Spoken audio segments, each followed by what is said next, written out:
Hey, this is part 2 of the situation where you're Jonathan and your boss is a visionary, but you don't have his support for your way of working. And I'm Pascal, and this is my series on changing situations by using mental reprogramming on yourself, English version. Last time, see the description below for the link, we had the following have-done lists, and the one where we're describing that we're both winning is the one that I found most appealing. So let's continue with that one. It was the most appealing for me because it describes a future that I want to be true, more true than the other lists, and on which I can hang some statements that sound important and consequential more than the others. So I want these things to happen.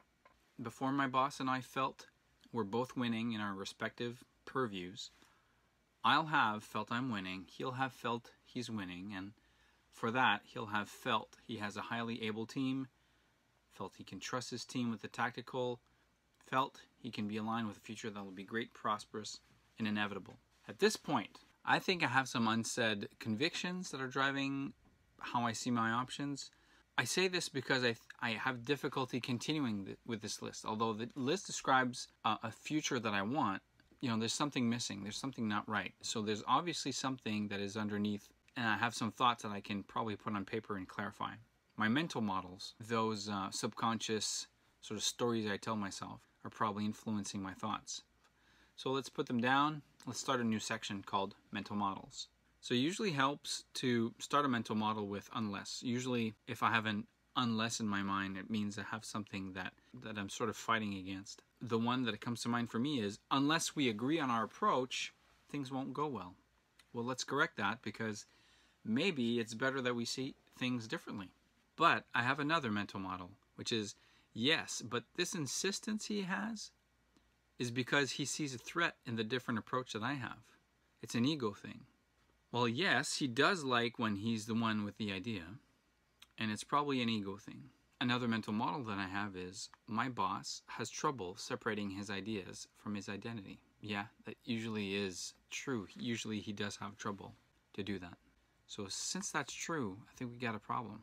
It's a problem because if that's true, and you're thinking it is, that your boss needs to feel his ideas are good and that it's an ego thing, you won't be able to go very far with your idea and trying to convince him. You don't have a leader per se. You might have somebody who gives you support and direction, more like a director, but you don't have a leader directing you.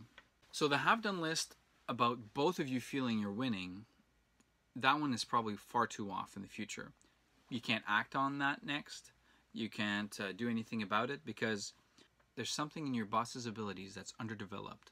That means there's another thing we can shoot for, however, and that is, before I can say my boss can separate his ideas from his identity, with me at least, because, you know, at the very least, if he's going to open up, if he's going to develop that ability with somebody, it could be you. Might as well be you. And before that happens, I'll have obtained my boss's trust to talk about personal growth, about deeper subjects. So there, writing that down, it makes me realize that that's something that I want to have in order for me to feel that I'm winning. I'll have felt I'm winning, and to do that, I'll have obtained the ability to talk about deeper topics with my boss, and for that, I'll have obtained his trust. But, okay, so you see I'm repeating the statements in the both winning timeline at the top, but it's okay because it's also true. It's something I want, but I can't get to it before crossing that line with my boss. So before that all happens, I'll have further developed a trust relationship with my boss. To do that, he will have, and I'm assuming he wants this, obtained my listening skills and my indulgence for his purview, like my trust that he has things in his purview that I don't know about, that I don't understand. And also, he'll have obtained some proof that my methods work. Before, we were thinking that this whole idea of having to give him proof about something was pretty dumb and it was pretty shitty. But clearly, you might be dealing with an underdeveloped leader. Since you know that, and you have that goalpost as a have-done list, showing proof won't be a distraction. It'll be like a lever to get to the next step. It'll be central. It's actually a good idea now because it'll actually help. At this point, you might be thinking two things. Maybe I should be looking for another place to work, for another boss, that this will be too much work. Or maybe you realize that your boss needs an opportunity to develop himself.